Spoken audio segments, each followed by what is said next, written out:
नमस्कार, ये आकाशवाणी शिमला है। अब आप राकेश शर्मा से प्रादेशिक समाचार सुनिए। राज्यपाल शिव प्रताप शुक्ल ने वैज्ञानिक अनुसंधान में पारंपरिक ज्ञान के महत्व पर बल दिया है। वे आज शिमला में हिम विज्ञान कांग्रेस एसोसिएशन के 2 दिवसीय अंतर्राष्ट्रीय सम्मेलन के शुभारंभ पर बोल रहे थे।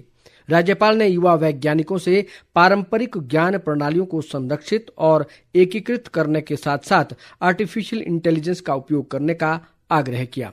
उन्होंने कहा कि वैज्ञानिक अनुसंधान का वास्तविक उद्देश्य मानवता का कल्याण होना चाहिए।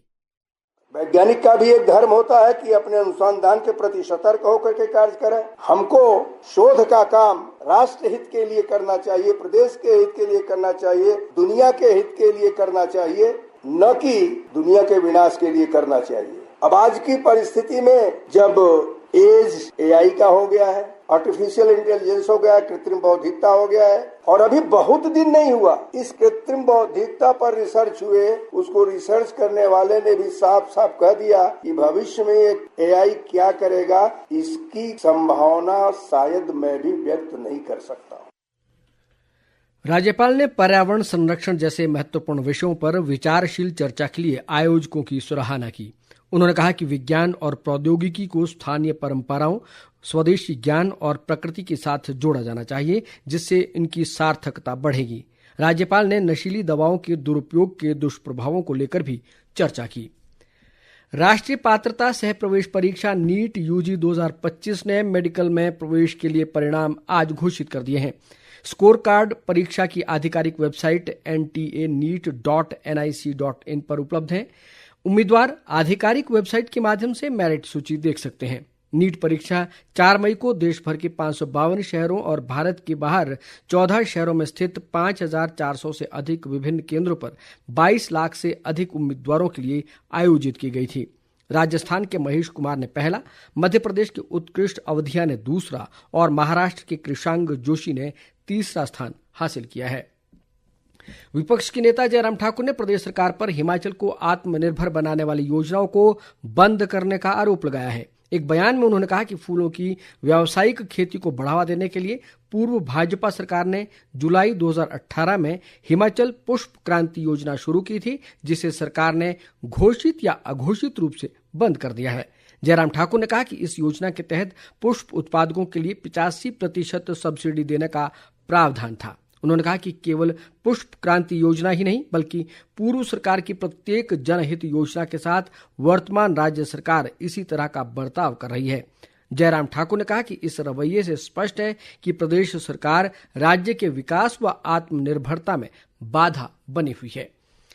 शिक्षा मंत्री रोहित ठाकुर ने कहा है कि शिमला जिला में जुब्बल कोटखाई विधानसभा क्षेत्र में 40 करोड़ रुपए की लागत वाली विभिन्न सड़कों का निर्माण कार्य प्रगति पर है। क्षेत्र के पुजारली में आज उन्होंने कहा कि सड़कें विकास की भाग्य रेखाएं होती हैं और हिमाचल जैसे कठिन भौगोलिक परिस्थितियों वाले राज्य में सड़कों का महत्व और अधिक बढ़ जाता है। रोहित ठाकुर ने कहा कि सड़कों के घनत्व में जुब्बल कोटखाई क्षेत्र वर्तमान में पूरे प्रदेश में अग्रणी है। रोहित ठाकुर ने पुजारली 4 में केंद्रीय माध्यमिक विद्यालय के नवनिर्मित भवन का उद्घाटन भी किया। आज विश्व रक्तदाता दिवस है। हर वर्ष 14 जून को रक्तदान से लोगों की जान बचाने के बारे में जागरूकता बढ़ाने के लिए ये दिन मनाया जाता है। इस वर्ष विश्व रक्तदाता दिवस का विषय है रक्त दें, आशा दें, साथ मिलकर हम जीवन बचाते हैं। ये थीम रक्तदाताओं के जीवन परिवर्तनकारी प्रभाव पर प्रकाश डालती है, समुदाय और एकता का सम्मान करती है और नए और नियमित रक्तदाताओं दोनों को जीवन बचाने में मदद करने के लिए प्रेरित करती है। इस अवसर पर देश सहित प्रदेश भर में विभिन्न रक्तदान शिविरों का आयोजन किया गया। प्रदेश पर्यटन विकास निगम के अध्यक्ष RS बाली ने कहा है कि शहरी और ग्रामीण पर्यटकों को विकसित करने के लिए राज्य सरकार वचनबद्ध है। वे सोलन में आयोजित 8 दिवसीय ग्रीष्मोत्सव के दौरान बोल रहे थे। बाली ने कहा कि सरकार पर्यटन को और अधिक बढ़ावा दे रही है ताकि पर्यटक हिमाचल प्रदेश की समृद्ध संस्कृति की जानकारी हासिल कर सकें। पर्यटन नगरी मनाली के समीप देवलोक में 3 दिवसीय अंतर्राष्ट्रीय फिल्म व आर्ट फेस्टिवल कल शाम शुरू हुआ। राज्य पर्यटन विकास निगम के निदेशक विवेक भाटिया ने फेस्टिवल का शुभारंभ किया।